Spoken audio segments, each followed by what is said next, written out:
Ang pitsel ng Istia, na may lasa ng Milo na inihanda ng aking manugang na si Valerie, bago umalis ay nanatili pa rin sa ref. Kumikinang sa ilalim ng ilaw na parang pangako ng kasariwaan. Sa mainit na hapon na ito, kakaalam ko lang sa aking anak na si Lindro at sa kanya sa may pintuan. Pinapanood silang sumakay sa taxi na magdadala sa kanila sa pantalan para sa kanilang anniversary cruise. Salamat sa pag-aalaga kay Mateo, Nay, sabi ni Lindro habang hinahalikan ang aking pisngi. Alam mo ba kung gaano kahalaga to sa amin? Ngumiti si Valerie.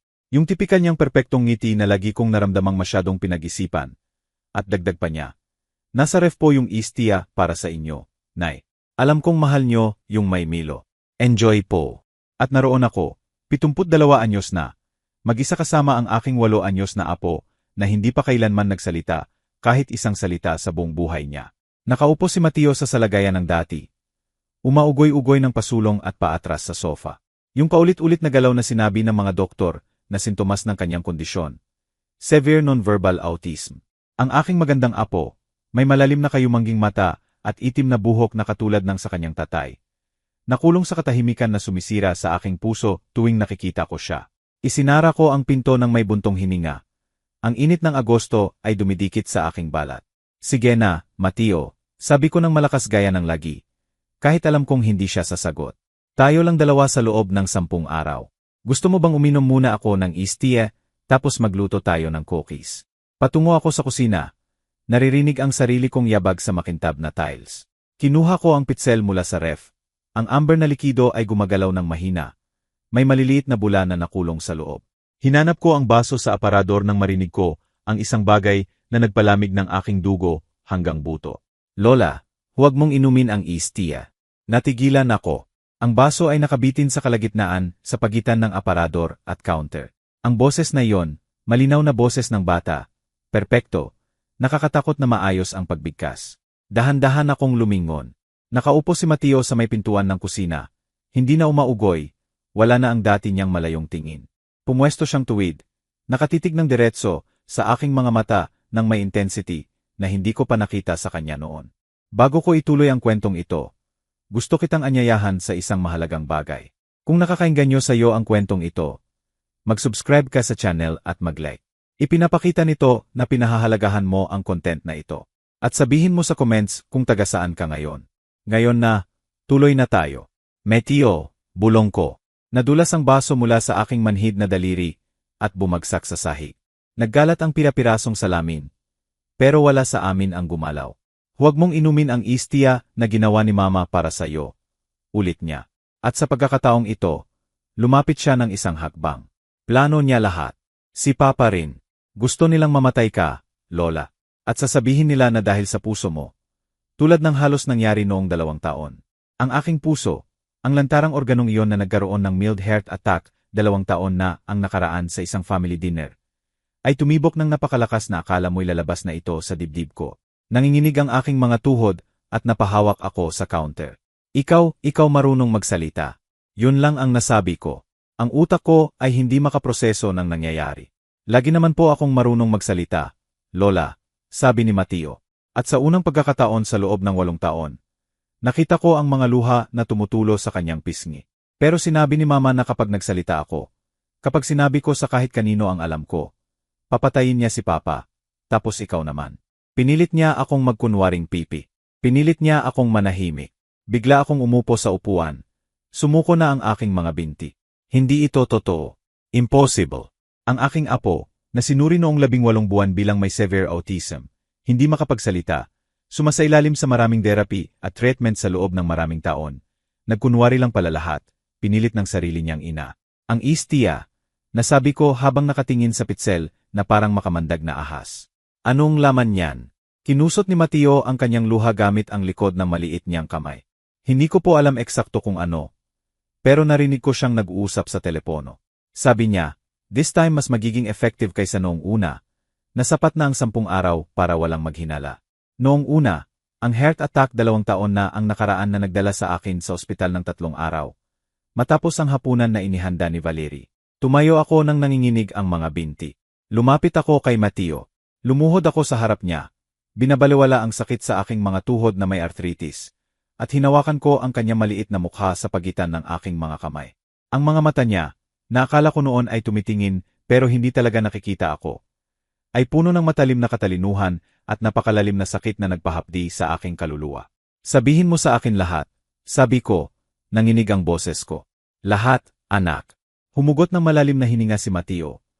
Parang naghahanda para palayain ang mga lihim na natago sa loob ng maraming taon. Nagsimula po noong 3 taong gulang ako. Bago noon, normal po akong nagsasalita. Sinabi ko po mama, papa, kumakanta pa ako. Naalala mo po ba? Ipikit ko ang mga mata ko, hinanap sa memorya. Naalala ko. Noong babi pa si Mateo, madaldal siya hanggang sa magdesisyon si Valerie na masyado na akong madalas bumisita at kailangan daw nila ng family space. Inalis nila ako sa loob ng halos 6 na buwan nang si Mateo ay 3 taong gulang.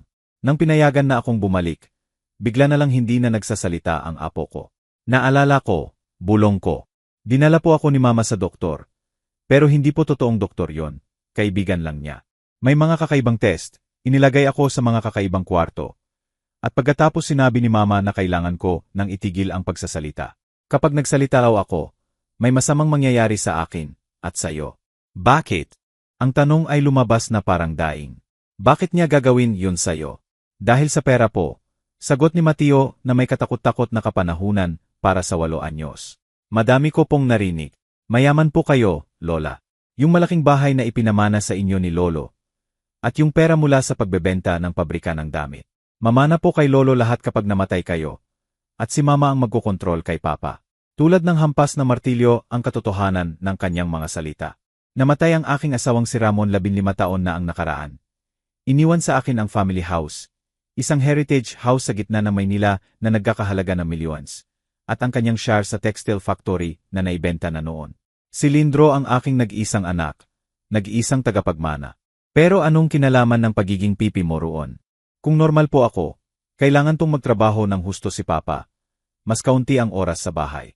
Pero kung special po ako, gumawa siya ng finger quotes, pwede pong manatili sa bahay si Mama para alagaan ako. Nagdo-double shift si Papa para sa therapy ko. At siya naman ang gumagawa ng gusto niya. Anong ginagawa niya? Tanong ko. Kahit bahagi ng akin ay ayaw malaman ang sagot. Tumingin siya sa sahig. Nagkikita po siya ng lalaki. Ricardo po ang pangalan. Dumadating po sa bahay kapag nagtatrabaho si Papa. Naririnig ko po sila. Nag-uusap tungkol sa'yo. Kung kailan ka daw mamamatay. Paano nila gagastusin ang pera pagkatapos?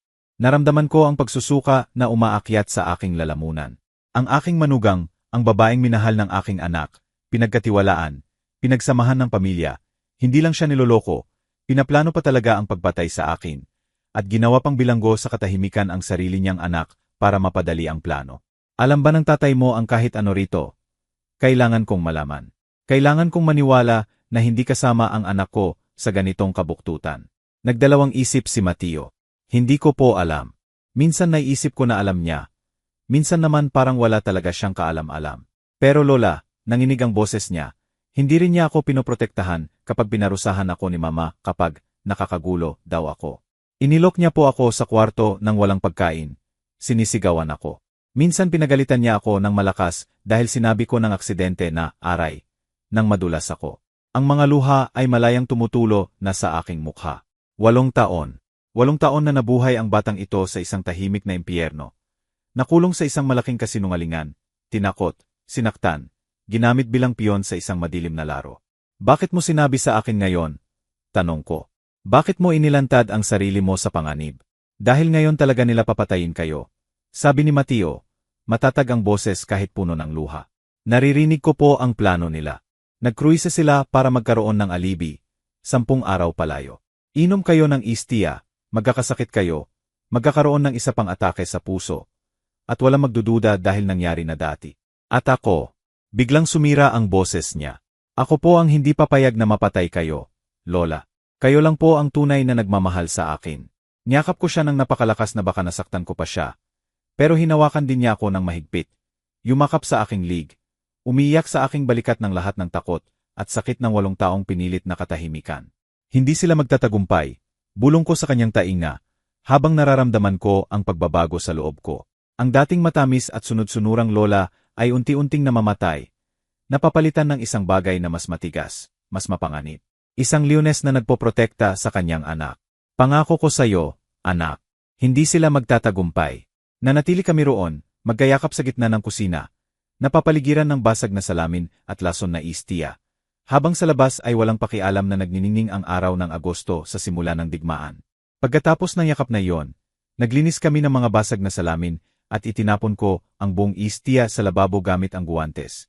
Sakaling kailanganin pa naming ipa-analyze ito mamaya. Inupo ko si Mateo sa sofa na may baso ng gatas at ilang cookies. Nanginginig pa ang mga kamay niya habang kumakain. Parang ang simpleng pagbigkas ng salita pagkatapos ng maraming taon ay nakapagod sa lahat ng lakas niya. Kailangan kong ipakita mo sa akin kung saan itinatago ng nanay mo ang mga mahahalagang bagay. Sabi ko habang hinahaplos ang buhok niya. Mga papeles, dokumento, kahit anong mukhang lihim. Tumango si Mateo habang pinupunasan ang mga mumo sa bibig.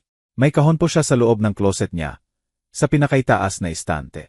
Hindi po maabot ni Papa kahit na may hagdan, pero mas matangkad si Mama. Si Lindro, anak ko, mga 5'5" lang ang taas. Si Valerie naman ay halos 5'9". Isang detalye na lagi niyang ikinaiinis noon, pero ngayon ay may masamang kahulugan na. Magkasama kaming umakyat sa hagdan patungo sa master bedroom. Mabango ang kwarto ng mamahaling pabango ni Valerie. Yung floral at nakakasakit ng ulo na aroma na lagi kong nararamdaman kapag nandiyan siya. Sarado ang mga kurtina, madilim ang loob. Malaki ang closet niya, puno ng branded na damit at sapatos. Lahat siguro binayaran ng pawis at overtime ni Lindro habang siya'y nag-aalaga sa anak na diumanoy may kapansanan. Doon po, turo ni Mateo sa pinakaitaas. Hinila ko ang upuan mula sa study table. Binabalewala ang pananakit ng likod ko. Hindi ako kasing tangkad ni Valerie, pero sapat na ang upuan. Nahawakan ko ang malamig na metal bots na nakatago sa likod ng mga nakatiklop na sweater. Dahan-dahan kong binaba at binuksan sa kama. Ang laman ng kahon ay nagpaubos ng hininga ko. Una, mga medical documents. Ang diagnosis ng autism ni Mateo, nilagdaan ng isang Ricardo Salazar. Pareho ng pangalang binanggit ni Mateo, ang lalaking nakikipagkita kay Valerie. Hindi tugma ang petsa sa naalala ko. Ang unang diagnosis ay ilang buwan lang pagkatapos nila akong layuan. May testamento rin, ang testamento ko. Pero hindi ito ang bersyong nilagdaan ko, sa abogado ko, 0 taon na ang nakaraan. Sa bagong bersyon na ito, lahat, talagang lahat, diretso kay Lindro, walang trust, walang proteksyon. At ang pirma, mukhangang katulad ng akin, pero hindi talaga.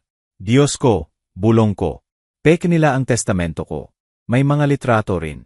Si Valerie at isang lalaki, malamang si Ricardo, sa mga kompromisadong sitwasyon. Bakit niya itinatago ang mga larawang ito? May note sa likod ng isa, just in case. Insurance policy niya laban kay Ricardo, sakaling magtaksil ito. Pero ang nasa ilalim ng kahon ang talagang nagpalamig sa akin hanggang buto. Isang maliit na boteng amber glass na walang label.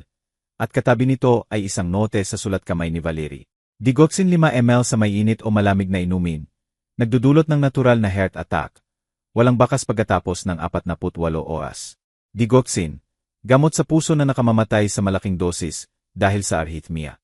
Ang heart attack ko 2 taon na ang nakaraan. Hindi pala tunay na atake. Pagtatangka sa pagpatay na nabigo dahil mabilis dumating ang ambulansya. Nanginginig ang mga kamay ko habang kinukunan ko ng litrato ang lahat gamit ang cellphone ko. Bawat dokumento, larawan, note. Itinago ko ang boteng digoxin sa bulsa ko. Binalot sa panyo. Mateo, sabi ko, pilit pinapakalmahan ang boses. Alam mo ba kung may computer o tablet ang nanay mo? Nasa bedside table niya po. May password po. Alam mo ba ang password? Tumango siya. 1,234 Q. Simple lang po si Mama sa password. At gumana nga. Ang nakita ko sa emails niya ay nagpatunay sa pinakamasamang hinala ko. Mga mensahe kay Ricardo. Matatapos na rin ang matanda. 10 araw ay sapat na. Double doses na this time. Hindi na siya makakaligtas ulit. Sagot ni Ricardo. At ang bata, kapakipakinabang pa rin ba siya? Pagkatapos ng libing, pagagalingin natin siya ng himala. Sasabihin nating trauma dahil sa pagkawala ng lola. Mga santo tayo sa paningin ng lahat. May iba pang mensahe na nagpapakita ng buong plano. Pagkatapos mamana ang pera ko, magdidiborsyo sila kay Lindro at kukunin ni Valerie ang kalahati ng lahat. Nag-research na pala si Ricardo tungkol sa batas ng hati ng ari-arian sa diborsyo. Si Lindro ay biktima rin, isang tanga. Pero biktima. Kinopya ko ang lahat ng emails sa isang USB na nahanap ko sa drawer. May mga bank statements din na nagpapakita ng mga kahina-hinalang withdrawal, bayad sa consultation, na hindi naman nangyari, at transfer sa mga account sa labas ng bansa. Si Valerie ay nagnanakaw na pala ng pera mula sa medical fund ni Mateo sa loob ng maraming taon. Ang perang pinaghirapan ni Lindro. Lola, mahinang sabi ni Mateo. Ano po ang gagawin natin? Tiningnan ko siya, ang matapang na batang ito na nagtiis ng maraming taon para protektahan ako. Para protektahan ang tatay niya. Nakulong sa katahimikan na hindi niya nararapat. Sisirain natin sila, sagot ko. At sa unang pagkakataon sa buhay ko, nalasap ko ang mapait, pero kasya siyang lasa ng paghihiganti. Pero hindi ngayon. Ngayon, kailangan nating maging sobrang matalino. Noong gabing iyon, pagkatapos makatulog si Mateo na unang beses sa maraming taon ay bumulong ng, mahal kita. Lola, bago matulog. Umupo ako sa study ko na may notebook at sinimulang buuin ulit ang 5 taon ng buhay ko ng may bagong liwanag. Ang heart attack 2 taon na ang nakaraan ay ang pinaka-obvious. Pero ngayong alam ko na ang katotohanan. Nagsisimula na magkaroon ng makabuluhang kahulugan ang iba pang insidente. 3 taon na ang nakaraan. Malubhang food poisoning ako pagkatapos ng family dinner sa bahay nila. Halos 1-0 kilo ako pumayat sa loob ng 2 linggo. Walang nakitang dahilan ang mga doktor. Si Valerie ang sobrang alaga sa akin, habang nagpapagaling ako. Nagdadala ng sopas at saan na ngayon ay naiisip kong posibleng nagpahaba pa ng sakit ko. 4 na taon na ang nakaraan. Mysterious allergic reaction na nagdala sa akin sa ospital ng 3 araw. Hirap huminga, pantal sa buong katawan. Hindi namin malaman kung ano ang allergen. Nangyari ito pagkatapos uminom ng kape na inihanda ni Valerie sa bahay ko. At ang aksidente sa hagdan 5 taon na ang nakaraan. Nanumpa ako na may naglagay na mantika sa hagdan ng bahay ko. Nadulas ako at nabali ang uris. Si Valerie ang tumulong sa pag-aalaga ng hardin noon at nagpumilit magluto ng hapunan. 5 taon, 5 sistematikong pagtatangka sa buhay ko. Pero may higit pa, isang bagay na mas matagal pa. Naalala ko ang pagkamatay ni Ramon, asawa ko. Namatay siya sa massive heart attack sa edad na 63. Biglaan, mukhang malusog, walang history ng sakit sa puso.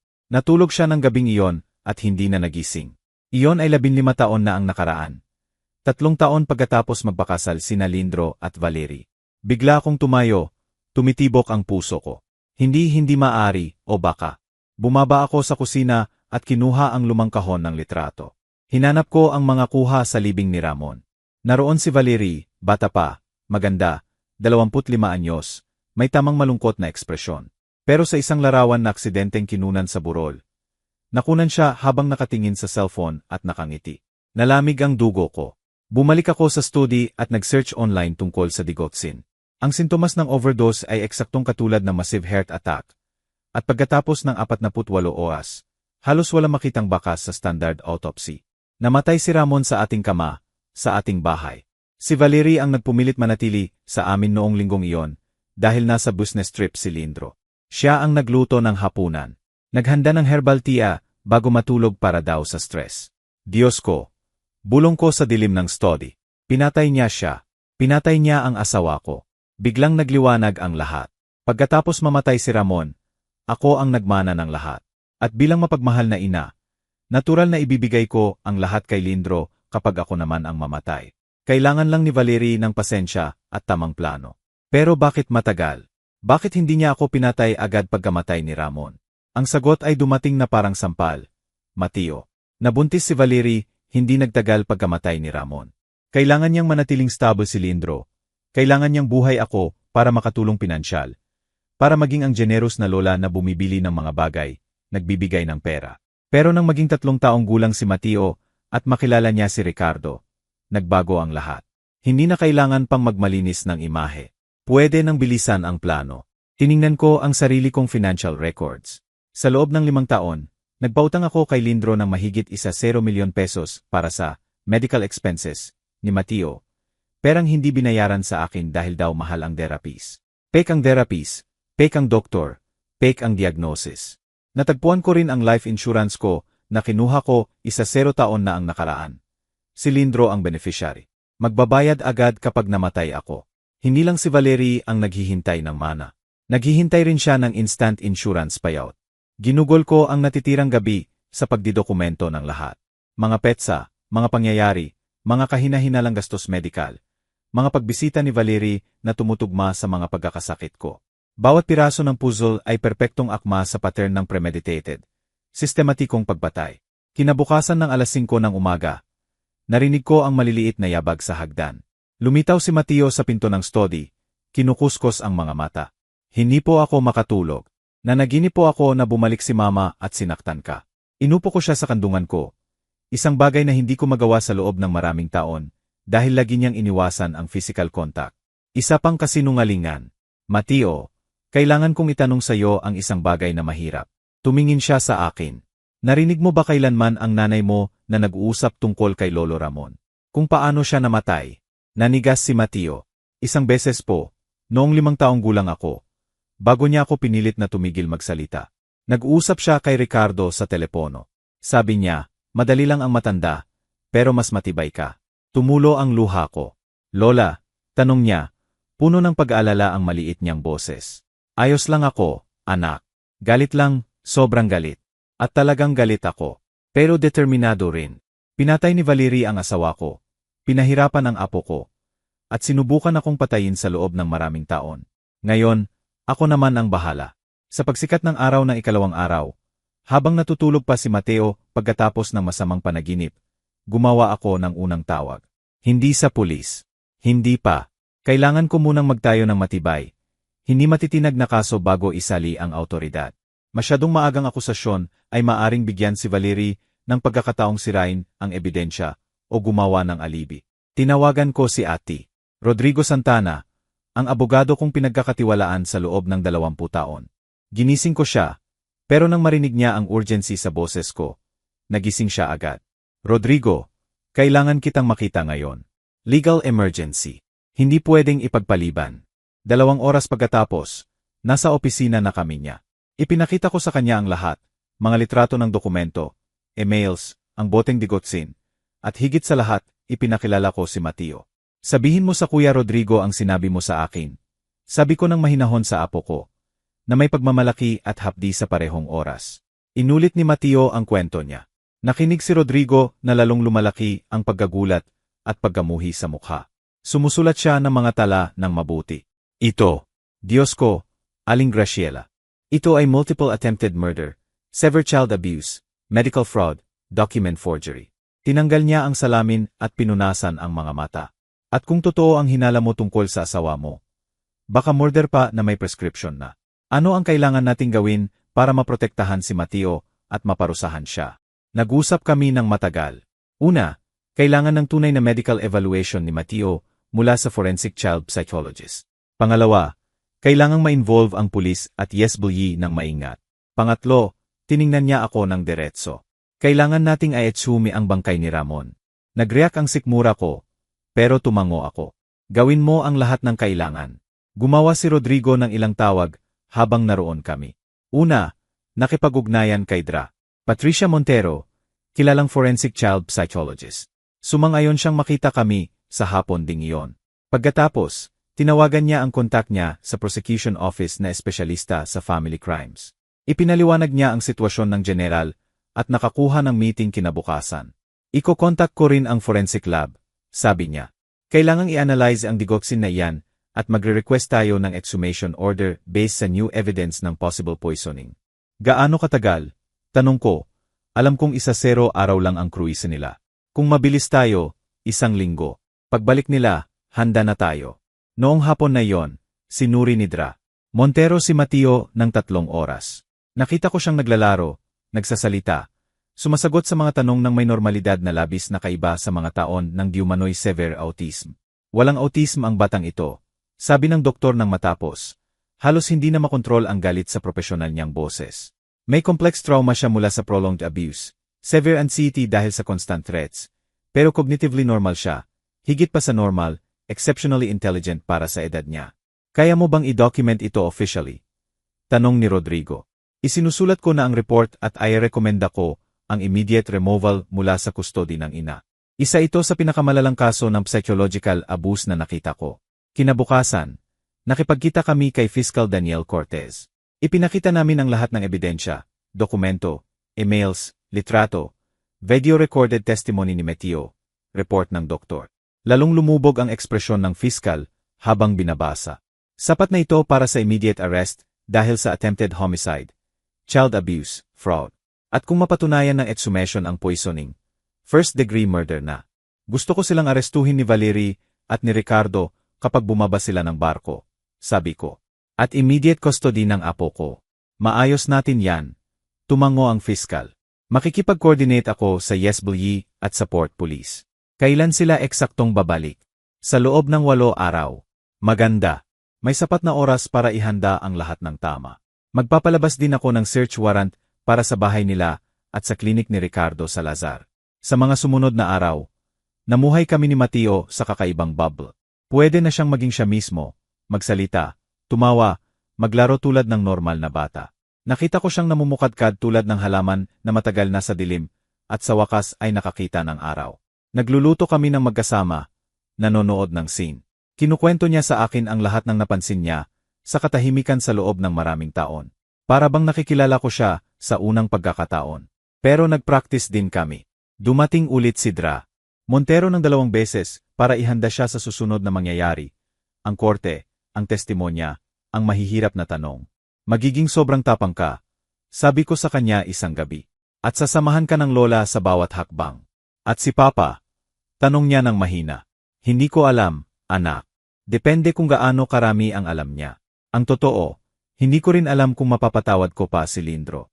Kahit hindi siya kasama sa plano ng pagpatay, pabaya siya, bulag, at naging bahagi ng pang-abuso sa sariling anak. Isang araw bago ang pagbabalik ng kruise, handa na ang lahat. Dumating si Carmen Ruiz mula sa YesBLE para ipaliwanag ang proseso ng temporary custody. Aling Graciela, based sa report ni Dra. Montero, testimonya ni Mateo, at evidence ng imminent danger. May court order na agad na ibigay sa inyo ang temporary custody. Pag-aresto sa magulang, kayo ang magiging legal guardian ni Mateo habang nagpapatuloy ang kaso. At kung ipaglaban ni Lindro ang custody. Sa lahat ng respeto po, pinayagan niya ang matinding psychological abuse sa sariling bubong nila sa loob ng maraming taon. Kahit hindi siya aktibong kasali sa plano ng pagpatay, criminal negligence po yon. Wala siyang sansa na mabawi ang custody sa malapit na hinaharap. Masakit ang katotohanan iyon, pero kailangan. Dumating din si Detective Luis Fuentes para maglagay ng hidden cameras at microphones sa bahay. Para lang sakaling mag-3 silang makipag-ugnayan sa inyo pagkatapos ng aresto. Kahit anong banta o admission ng guilt ay i-record at gagamitin bilang ebidensya. Binigyan niya ako ng panic button device. Hindi ko po iniisip na abot doon, sabi niya. Arestuhin natin sila pagkababa pa lang ng barko, bago pa sila makalapit sa inyo. Dumating si Rodrigo sa hapon na may balita mula sa forensic lab. Pure digoxin ang laman ng boteng iyon. Sobrang taas ng concentration. Ang dosis na nakasulat sa note ay tiyak na nakamamatay. At may isa pang balita, naaprubahan na ang exhumation order para kay Ramon. Sumikip ang dibdib ko. Kailan? Sa 2 araw. 1 linggo ang resulta. Pero kung may makitang traces ng digoxin sa buto, solid proof na ng murder. Noong gabing iyon, tahimik kaming naghapunan ni Mateo. Inihanda ko ang paborito niya. Lasag na may maraming keso. Nakita ko siyang kumain ng may gana na hindi ko pa nakita noon. Lola, sabi niya sa pagitan ng subo. Pwede po bang magtanong? Kahit ano, anak. Pagtapos na po ang lahat, pwede na po bang pumasok sa normal na school? Magkaroon ng normal na kaibigan. Nasaktan ang puso ko. Sa loob ng 8 taon, inalis sa kanya ang pagkabata. Itinuring na may kapansanan. Inihiwalay, dineni ang simpleng kaligayahan ng pagiging bata. Sa pinakamagandang school ka papasok, pangako ko. At magkakaroon ka ng maraming kaibigan. Maglalaro ka ng basketball kung gusto mo, o maggipinta, o kahit ano na magpapasaya sa'yo. Napuno ng luha ang mga mata niya. At kung may manlait sa akin, dahil akala nila pipi ako noon. Sasabihin natin ang totoo, sagot ko. Na ikaw ang pinakamatapang na batang nakilala ko. Na nagkunwari ka ng maraming taon para protektahan ang mga taong mahal mo. Hindi yan kahihiyan, Mateo. Iyan ay ipinagmamalaki. Kinabukasan, ang araw ng pagbabalik, maaga akong nagising. Darating ang barko sa pantalan ng 3:00 ng hapon. Nag-text si Lindro na sunduin ko sila. Pero sinabi ko na may check-up ako at magtaksi na lang sila. Ayaw kong nandyan ako kapag inaresto sila. Gusto kong ligtas si Mateo, malayo sa eksena. 2:00 ng hapon, tumawag si Detective Fuentes. Nasa posisyon na kami. May mga pulis sa pantalan na nakakoordinate sa security ng barko. Pagkababa pa lang, susungin na sila. Kasabay na rin ang pag-aesto kay Ricardo Salazar sa klinik niya. At si Lindro, depende. Kung makikipag-cooperate siya at talagang walang alam sa plano ng pagpatay, maaring maiwasan ang criminal charges, pero kailangan niya mag-testify laban sa asawa niya. Alas 3 Queens, tumunog ang cellphone ko. Si Fiscal Cortez. Nakaaresto na silang dalawa. Si Valerie ay nagmalaki at sumigaw na pagkakamali raw ito. Si Lindro naman ay parang nabigla ng todo. Nang sabihin sa kanya ang mga akusasyon, nawalan siya ng malay. Bago ituloy, gusto kong malaman ang opinyon mo. Ano ang nararamdaman mo sa kwentong ito? Ano ang gagawin mo kung ikaw ang nasa lugar ko? Huwag umalis, dahil ang susunod ay lalong mas matindi. Humugot ako ng malalim na hininga, halo-halo ang nararamdaman, kaluwagan, kalungkutan, kasiyahan. Ano ang susunod? Processing, interogasyon. Inaresto rin si Ricardo Salazar sa klinik niya. Natagpuan pa ngang mas maraming ebidensya roon. Kabilang ang peking medical records ni Mateo. At Aling Graciela, may isa pang dapat ninyong malaman. Nag-research si Valerie ng medical routine ninyo, 3 buwan na ang nakaraan. Partikular ang gamot ninyo sa high blood pressure. Naniniwala kami na may backup plan siya sakaling mabigo ang poison tea. Nawalan ako ng hininga sa lawak ng kasamaan niya. Hindi lang isa, may plano pa siyang pangalawa. Salamat sa pagpapaalam. Isa pa, humihingi raw ng pag-uusap si Lindro. Sabi niya hindi raw siya nakakaalam ng kahit ano. Kailangan daw niyang magpaliwanag. Naisip ko ang anak ko, ang batang aking pinalaki, ang lalaking naging siya. Mahina, bulag, pabaya, pero masama. Hindi ko pa rin alam. Sabihin mo sa kanya na baka, kapag handa na ako. Pinatay ko ang tawag at hinanap si Mateo sa sala. Nakatitig sa labas ng bintana. Tapos na po ba? Tanong niya nang hindi lumilingon. Tapos na, anak. Ligtas ka na. Bigla siyang lumingon at tumakbo papunta sa akin. Yumakap ng mahigpit. At sa unang pagkakataon sa 8 taon, malayang umiyak ang apo ko. Walang takot, walang itinatago. 3 araw pagkatapos ng pag-aresto, tumawag si Detective Fuentes na may kakaibang request. Gusto raw makipagkita sa akin ni Valerie. May mahalaga daw siyang sasabihin. Hindi ko obligado, pero dapat daw malaman ko. Sumigaw ang bawat cell ng katawan ko na tanggihan. Bakit ko pa bibigyan ng satisfaction ang babaeng iyon na makita ako? Pero may bahagi sa akin, ang bahaging nalason, niloko, nakitang nagdurusa ang apo ko, na kailangang tingnan siya sa mata at marinig ang sasabihin niya. Sige, sabi ko sa wakas. Pero gusto ko nandyan si Ate Rodrigo. Ang interrogation room sa City Jail ay malamig at walang buhay. May fluorescent lights na nagbibigay ng grayish tone sa lahat. Nakaupo si Valerie sa kabilang side ng metal table. Nakaposas, nakasuot ng orange prison uniform. Walang make-up, walang branded na damit, walang perpektong ngiti. Mukha na siyang eksaktong ano siya, isang kriminal. Umupo ako sa harap niya kasama si Rodrigo at si Detective Fuentes sa sulok. Tiningnan niya ako nang may puro galit na mata. Dumating ka, sabi niya, puno ng lason ang boses. Ang perpektong si Graciela, lagi na lang feeling superior, lagi na lang kontrolado ang lahat. Sabi sa akin may mahalaga kang sasabihin. Sagot ko ng malamig. Sabihin mo na o alis na ako. Tumawa siya, magaspang at nakakadiri. Gusto mo bang malaman kung bakit ko ginawa? Bakit ko pinatay ang asawa mo? Bakit ko sinubukang patayin ka? Nawalan ako ng hininga. Kaya nga, totoo pala. Si Ramon, ang aking Ramon. Dahil deserve ninyo, sabi niya habang sumusubsob pasulong. Ang asawa mo ay controlling old man na tinatrato si Lindro na basura. Lagi sinasabihan na kulang siya. At ikaw, pareho, may pera, may malaking bahay, may hangin ng superiority. Hindi kailanman magiging malaya si Lindro habang buhay kayong dalawa. Alam ba ni Lindro? Tanong ko ng pabulong. Tumawa ulit siya. Si Lindro. Si Lindro ay walang kwentang idiot. Wala siyang alam. Wala tungkol sa asawa mo. Wala tungkol sa mga pagtatangka sa'yo. Wala tungkol kay Ricardo. Perfecto siya, mahina, madaling manipulahin, tanga. At si Mateo, nanginig ang boses ko. Bakit mo pinahirapan ang sarili mong anak? Sa unang pagkakataon, may bahagyang emosyon na dumaan sa mukha niya. Kailangan si Mateo. Ang perfect disabled child na nagbigay sa akin ng dahilan para manatili sa bahay. Para kontrolin ang pera. Para magkaroon ng kalayaan. Ideya ni Ricardo ang fake diagnosis. Maganda, di ba? Kinulong mo siya sa katahimikan ng 8 taon. Sabi ko, pakiramdam ko ay kumukulo ang dugo ko. Ninakaw mo ang pagkabata niya. Ninakaw mo ang boses niya. Nakayanan niya, sabi ni Valerie nang walang pakialam. At sulit sana kapag nakuha na natin ang lahat ng pera mo. Pero hindi gumana. Hindi nga gumana, sagot ko, pinayagan ko ang maliit na ngiti. Ang apo ko ay mas matapang kaysa sayo. Mas matalino kaysa sayo. Tinalo kanya. Sa unang pagkakataon, nakita ko ang paggabasag sa kanyang mukha. Galit. Pero pati na rin ang pagkaunawa na talo na talaga siya. Wala nang natira. Pwede ko pa ring saktan ka, sis niya. Masasabi ko sa korte na alam lahat ni Lindro. Na tinulungan niya akong pumatay sa asawa mo. Pwede mo ngang sabihin, sabat ni Rodrigo ng mahinahon. Pero nilagdaan mo na ang full confession kapalit ng hindi death penalty. Kung babaguhin mo ang kwento mo ngayon, mawawala ang dial na iyon.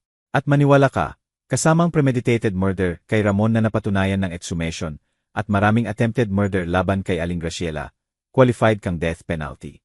Namutla si Valerie. Dumating na ang resulta ng exhumation kahapon. May traces ng digotsin sa buto ni Ramon. Hindi matitinag na patunay na nilason siya. Ilang taon? Tanong ko. Ilang taon ka magkukulong? 25 years to life. Sagot ni Detective Fuentes. Depende sa judge, walang parol sa unang 20 taon man lang. 38 anyos si Valerie. Kung lalabas man siya, matanda na siya. At si Ricardo, 15 to 20 years bilang accomplice. Document forgery, conspiracy to commit murder, medical fraud. Tumayo na ako, handa nang umalis, pero nagsalita pa si Valerie ng huling beses. Hindi ka napatatawarin ni Lindro. Galit siya sa'yo dahil sinira mo ang kasal nila. Dahil inagaw mo ang anak niya. Huminto ako sa pinto at tiningnan siya ng huling beses. Pwede siyang magalit sa akin kung gusto niya. Pero buhay si Mateo, ligtas siya. At sa wakas ay pwede na siyang maging bata na dapat niyang maging. Iyan lang ang mahalaga. Matanda kang bitter na hindi matanggap na may sariling buhay ang anak mo. Sapat na, sabi ng guard habang isinasama na siya palabas. Mamamatay kang mag-isa. Sumigaw pa siya habang isinasara ang pinto. Mag-isa at miserable. Isinara ang pinto, pinatahimik ang sigaw niya. Inilagay ni Rodrigo ang kamay sa balikat ko. Ayos ka lang ba? Tama na, sagot ko. At totoo yon. Ayos na ako. Nanalo ako. Ligtas na si Mateo. Lumabas na ang katotohanan. At si Valerie ay magdurusa ng maraming dekada para sa ginawa niya. Hustisya. Sa wakas, hustisya. 2 linggo pagkatapos ng konfrontasyon sa kulungan. Pumayag na akong makipagkita kay Lindro. Sa opisina ni Rodrigo ginanap, neutral ground. Inilabas na pala si Lindro under bail pagkatapos ng interrogation at polygraph na nagpatunay na talagang walang alam siya sa plano ni Valerie. Pumasok siya sa opisina na parang tumanda ng 20 taon sa loob ng 2 linggo. Malalim ang airbags, pumayat, at ang postura ay ng isang lalaking lubos na natalo. Nang magtagpo ang tingin namin, umiyak siya. Nay, bulong niya. Sa salitang iyon, narinig ko ang bigat ng guilt, kahihiyan, at sakit niya. Nanatili akong nakaupo. Hindi pa ako handa. Umupo ka, Lindro, sabi ko nang walang emosyon. Naupo siya sa harap ko. Pinupunasan ang luha gamit ang nanginginig na kamay. Nay, hindi ko alam.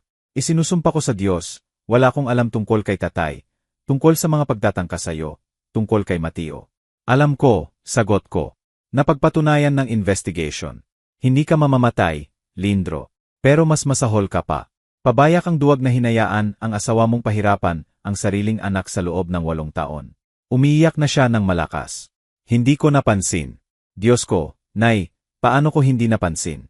Dahil ayaw mong makita, sagot ko, lumalabas na ang taon ng frustration at sakit. Dahil mas madali para sa iyo na paniwalaan na may autism si Mateo kaysa tanungin ang asawa mo.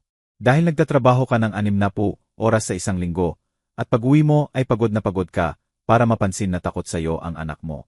Ako akala ko dahil sa kondisyon niya lang. Peke ang mga doktor. At kung 5 minuto lang sanay, tunay mong pinagmasdan ang anak mo. Malalaman mo. Pero hindi mo ginawa. Hinayaan mong kontrolin ni Valerie ang lahat habang nagtatago ka sa trabaho. Itinuklob ni Lindro ang mukha sa mga kamay. Ano po ang pwede kong gawin? Paano ko maayos to? Hindi mo na maayos, sabi ko ng matigas. Hindi mo na maibabalik ang 8 taon na ninakaw sa kanya. Hindi mo na mabubura ang trauma. Hindi mo na mababawi ang ginawa. Galit ka ba sa akin? Naisip ko ang tanong. Galit ako. May bahagi sa akin na gustong-gusto siyang kamuhian. Pero kapag tinitingnan ko siya, nakikita ko pa rin ang batang pinalaki ko. Ang anak na nawala sa daan ng pakasalan niya ang maling babae. Hindi kita kinamumuhian, sagot ko sa wakas. Pero hindi rin kita pinagkakatiwalaan. Hindi ngayon, baka hindi na kailanman. At si Mateo, nagsusumamo ang mga mata niya. Pwede ko ba siyang makita? Depende sa kanya, hindi sa akin. Takot siya sa iyo, Lindro. Takot kung ano ang sasabihin mo. Kung paano ka magre-react. Kailangan niya ng oras. Gaano katagal? Kung ano ang kailangan niya. Maaring linggo, maaring taon. Kailangan mong kitain muli ang tiwala niya mula sa simula. Sumabat si Rodrigo. May mga legal na usapin din tayong pag-uusapan. Nag-request si Aling Graciela ng permanent custody kay Mateo. Sa mga pangyayari, naniniwala kami na ito ang pinakamabuti para sa bata. Agawin mo ba sa akin ang anak ko? Hindi ko inaagaw, sagot ko ng mahinahon. Pinoprotektahan ko ang apo ko mula sa karagdagang sakit. Kapag napatunayan mong magiging responsable kang tatay, kapag nagga-therapy ka at talagang naintindihan mo ang lawak ng nangyari, saka natin pag-usapan ang supervised visits. Hindi ito patas. 8 taon kang nabigo sa pagiging tatay. Sabi ko nang walang galaw ng boses. Ang mga bunga ng kabiguan na iyon ay hindi na mapag-uusapan. Bumagsak ulit si Lindro sa pagiyak. May desperation na maaring gumalaw sa puso ko noon. Pero ngayon, pagkatapos ng lahat ng natuklasan, kalungkutan lang ang nararamdaman ko. Malayo at malamig. Kailangan mong intindihin ito. Sabi ko nang humupa ang iyak niya. Pinatay ni Valerie ang tatay mo. Nilason siya sa sariling kama. At sa loob ng 15 taon, masaya kang namuhay kasama ang pumatay sa kanya. Hindi ko alam. Pero alam mo na ngayon. At kailangan mong mabuhay kasama niyan. Tulad ng pagbubuhay ko na nalaman kong pinatay ang asawa ko at 15 taon akong walang hustisya para sa kanya. Pasensya na, Nay, sa lahat. Ako rin, sabi ko habang tumatayo. Pero hindi sapat ang pasensya. Ang mga gawa ang mahalaga ngayon. Magpa-therapy ka, Lindro. Ayusin mo ang sarili mo. At baka balang araw, magkaroon ka ulit ng relasyon sa anak mo. Pero sa terms niya, hindi sa iyo. Iniwan ko siya roon na umiyak sa opisina ni Rodrigo. Hindi ako lumingon pabalik. Ang mga sumunod na buwan ay puno ng paghilom at pagbabago. Naaprubahan ang permanent custody kay Mateo nang walang tutol. Hindi na nagmalaki si Lindro. Alam niyang wala siyang laban. Nagsimula si Mateo ng therapy kay Dra. Montero 2 beses sa isang linggo. Ang pagiging buhay niya ay parang bulaklak na matagal na sa ilalim ng bato at sa wakas ay nakita ang araw. Nagsimula siyang pumasok sa maliit na private school kung saan alam ng prinsipal ang buong kwento at sinigurado ng mga guro na susuportahan siya. Noong una, natatakot siyang magsalita sa klase. 8 taon ng pinilit na katahimikan ay hindi basta nawawala. Pero sa pasensya at suporta, nagsimula siyang sumali. Una ng mahina, tapos lalong lumakas.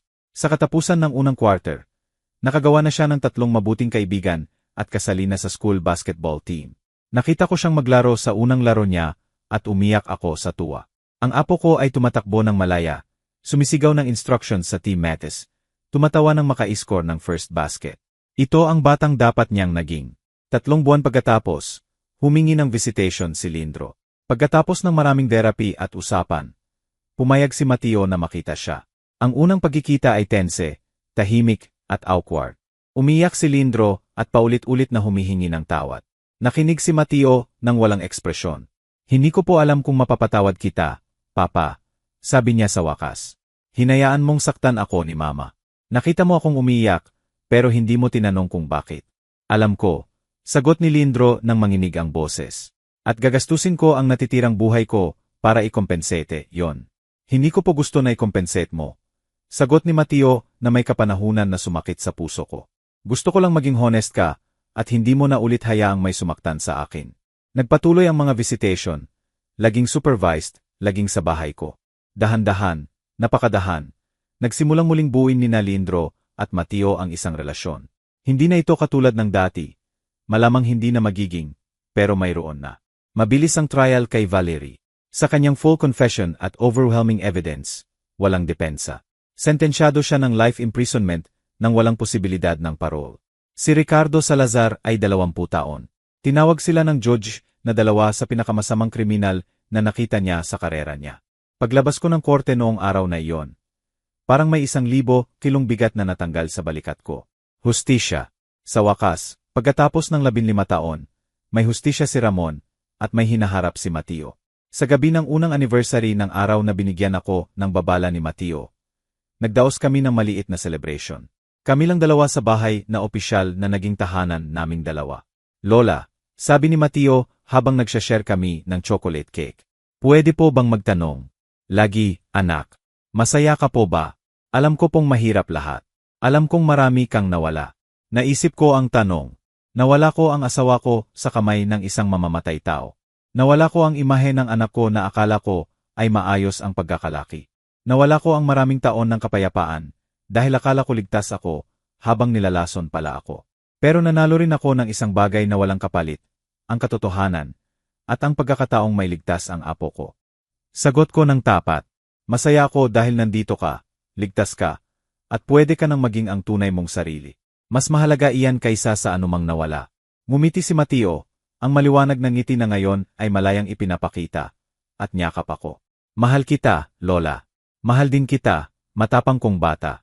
Noong gabing iyon, pagkatapos makatulog si Mateo, umupo ako sa studio ni Ramon, ang kwarto na pinanatili kong buo sa loob ng 15 taon. Nagdasindi ako ng kandila sa harap ng larawan niya. Nagawa ko na, mahal ko, bulong ko. Sa wakas, nagbayad siya sa ginawa niya sa'yo. At nailigtas ko ang apo natin. Sana makita mo siya ngayon. Napakagaling niya. May katalinuhan mo, may tapang mo. Ipinagmamalaki mo sana siya. Nanatili ako roon ng matagal. Nararamdaman ang kapayapaang hindi ko naramdaman sa maraming taon. Madilim, nakakatakot, masakit ang daan, pero nakaligtas kami. Higit pa roon, nanalo kami. Sa 72 anyos, natutunan ko na hindi kailanman huli para lumaban. Hindi kailanman huli para protektahan ang mga mahal sa buhay. Hindi kailanman huli para humingi ng hustisya. At hindi kailanman huli para magsimula ulit. May buong buhay na ngayon si Mateo. Buhay kung saan pwede siyang magsalita, tumawa, mangarap, maging malaya. At nandiyan ako para sa bawat sandali. Pinoprotektahan siya, minamahal, sinisigurado na hindi na siya makaranas ng takot na nagpatahimik sa kanya ng matagal. Ito ang pangalawang pagkakataon namin, ang bagong umaga namin, at buong puso naming bibigyan buhay na magkasama. Malaya na sa mga aninong sumubok na sirain kami. Kung naantig ka sa kwentong ito, nag-isip ka, o nanatili kang naka-edge hanggang sa dulo, anyayahan kitang mag-subscribe sa channel at mag-like. Ang suporta mo ang lahat sa akin, at nagbibigay lakas para magpatuloy sa pagbabahagi ng mga kwentong tumatama sa puso. Sabihin mo sa comments kung taga saan ka. Ano ang pinaka-nakakaapekto sa iyo sa kwento? At sa tingin mo ba tama ang ginawa ni Lola Graciela? Dapat bang bigyan pa ng second chance si Lindro kay Mateo? I-share ang kwentong ito sa taong kailangang maalala na ang tapang ay pwede dumating sa pinakamaliit na anyo. At hindi kailanman huli para lumaban para sa hustisya at protektahan ang mga mahal natin. Kita-kits sa susunod na kwento.